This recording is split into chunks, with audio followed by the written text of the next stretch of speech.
Start in a cross-legged position. Raise both your arms to the square. Touch thumb to first finger, leaving the other 3 fingers extended. Now begin twisting your upper body back and forth from left to right, breathing out as you go to either side and in as you move back through center.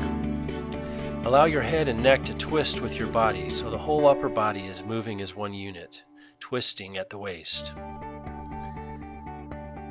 Keep this back and forth motion going for 20 to 60 seconds. You can start slow and increase speed as you go. This is meant to be done with energy and speed. Imagine you are a washing machine gyrating back and forth, cleansing your liver of toxins as you do, which is exactly what you are doing. You are literally squeezing your liver like you would squeeze a sponge to get the dirty water out of it.